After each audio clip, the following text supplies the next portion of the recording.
Hi everyone, let's take a look at problem 6-1, which is a bond valuation yield to maturity problem.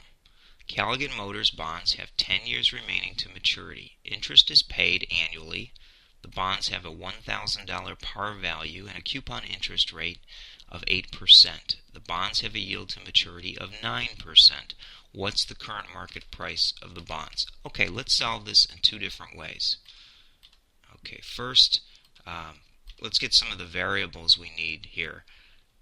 Okay, time until maturity is the number of periods, and that's 10 years. Let's bring some other factors we'll need to light. Yield to maturity, YTM, as an abbreviation, would be the interest rate, and in this problem it's 9%. The bond par value, or the future value, is $1,000. In the periodic bond payments, let me hit the F2 key so you can see how I calculate that. I take the $1,000 of the bond par value times the coupon interest rate of 8%. Okay, now let me go ahead and put a formula in to show how we would calculate this using Excel's present value. I'm going to type in equal present value, and you see we get a little pop-up screen using the latest version of Excel. If you click on the formula bar, we'll get a whole pop-up where we can look at the parameters we need. Okay, so I'm going to slide this over so we can see this. The rate is going to be equal the market rate, or the yield to maturity rate, of 9%.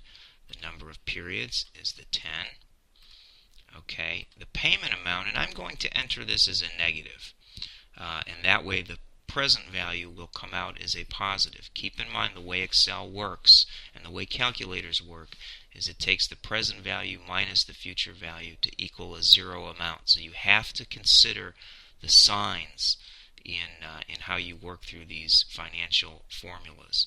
Okay, so the payment amount is going to be equal a minus $80. Okay, anything else we need to know? The future value of the bond is the $1,000. Again, I'll enter that as a negative, saying that these will represent, if you will, outflows, so the current market price would be generated in a positive number. You could always go the opposite way and then flip your final answer to turn it into a positive number. Both ways will work. Okay, and we come up with $935.82. So there's my formula. Okay, now that's one way to solve the problem, but we could do it another way as well. We could drop in time and cash flow, okay, and let's see, drop the number of periods down here, and then determine the current market price. Okay, but now for those cash flow, it's $80 in every period, right? Other than the last one. The last one, we would have to be, let me hit the F2 key, and I'll type it in, let me just type it in here. This would be equal $80 plus the bond par value of $1,000, okay? So in that last period, it's going to be $1,080. Now, we could use the net present value formula to come up with this problem.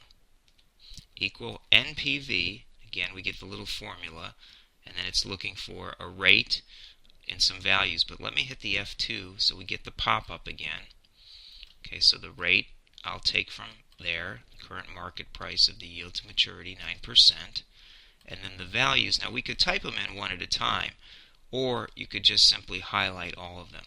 Since all of those values are representative as inflows, the NPV formula doesn't behave the other way and give you a negative number. It actually gives it to you in the way you expect it. Okay. And now if I bring that to light again, we get 931.95. Oh, my mistake. We do not have a cash flow in the beginning period. There's no cash flow there. So once I eliminate that, you see that we come up with the same answer through both techniques.